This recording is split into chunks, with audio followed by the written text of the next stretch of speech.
It had been a particularly miserable English spring. The rains refused to let up. The euphoria that had buoyed up the country 5 years earlier with the defeat of the Spanish Armada had long since evaporated. Many believed that a new invasion was imminent. The 60-year-old unmarried Queen Elizabeth had no heir and steadfastly refused to settle the issue of succession. There were rumors that terrorist cells, fanatics determined to re-establish Roman Catholicism as the faith of England, would attempt to assassinate her. At the same time, radical Protestant agitators were issuing vehement broadsides against the established church.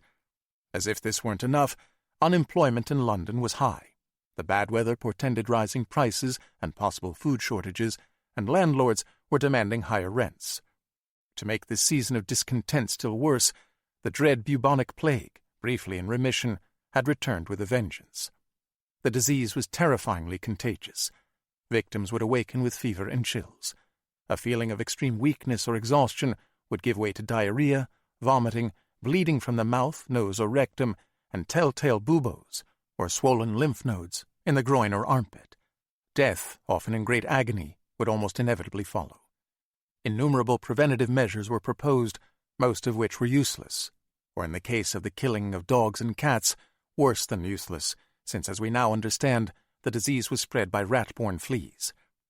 In the absence of predators, rats proliferated. The smoke of dried rosemary, frankincense, or bay leaves burning in a chafing dish was thought to help clear the air of infection, and if those ingredients were not readily available, physicians recommended burning old shoes. In the streets, people walked about sniffing oranges stuffed with cloves. Pressed firmly enough against the nose, perhaps these functioned as a kind of mask.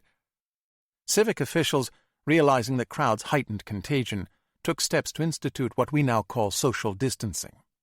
Collecting data from parish registers, they carefully tracked plague-related deaths. When those deaths surpassed 30 per week, they initiated protective measures.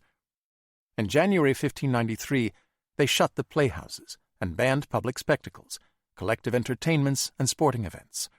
Worship services were the only exceptions, since it was assumed that God would not visit the plague on anyone who was in church praying.